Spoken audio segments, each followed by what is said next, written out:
So yun na, isang araw na nakalipas mula nung napisa yung ating sirama.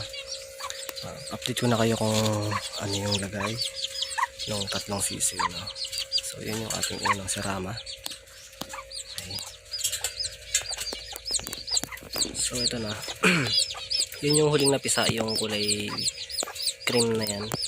Cream yung kulay, siya yung last na napisa. Ang gagawin natin, ililipat natin sila dito sa taas para mas safe yung, kasi yung sisiw na yun mas maliliit siya, hindi siya safe doon. May possibilities na dagain or mahulog siya dyan somewhere sa butas yan. Kaya gagawin natin ngayon, pagkapalitin natin sila ng pwesto.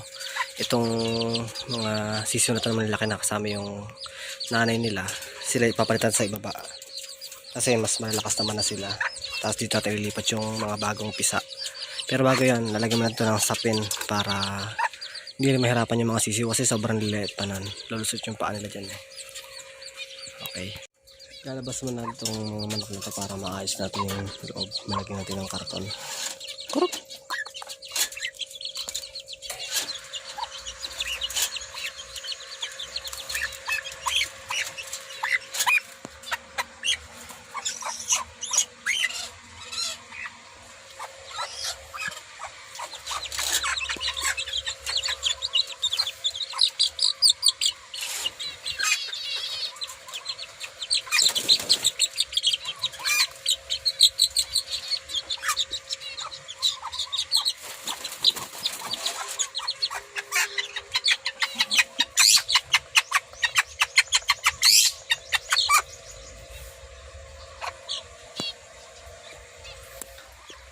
Ilalagay ko muna yung karton. Hindi ko na siguro papakita kasi baka mahirapan ako isang kabilang gamit ko eh.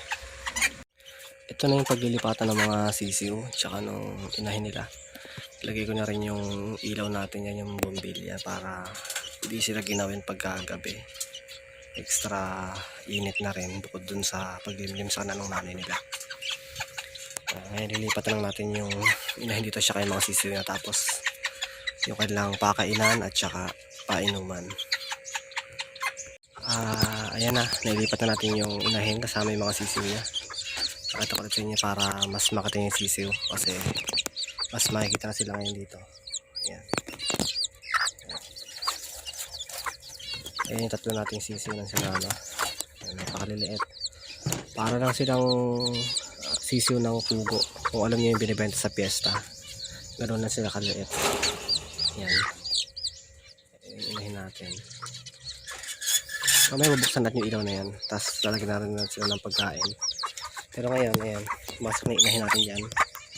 Lalagyan natin dyan yung titira nating sisiw. Ayan, malaki. Ito natin.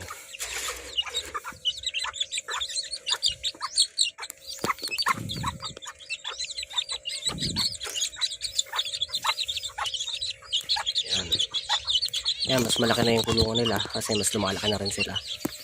Ito naman okay lang na maliit yan para mabantayan ng hen yung kanyang mga sisiw. Kukuha lang ako ng pagkain para mapakain natin yung mga sisiw na to. Tsaka yung ilaw ibubukas na rin natin. Ayan na, nalagyan natin yung pagkain. Tsaka nabukas na rin natin yung ilaw. Pakita ko sa inyo yung mga sisiw. Kumakain na sila.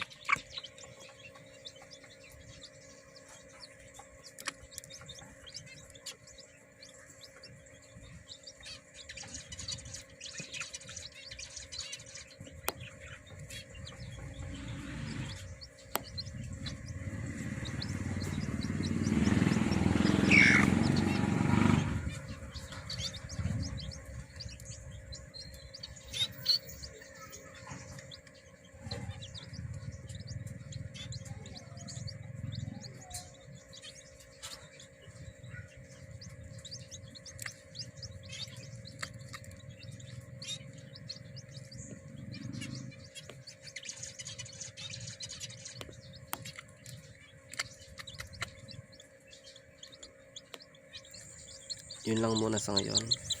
Update na ulit ako sa susunod pag-upload ako ng video tungkol sa kanila. Salamat sa panonood. God bless.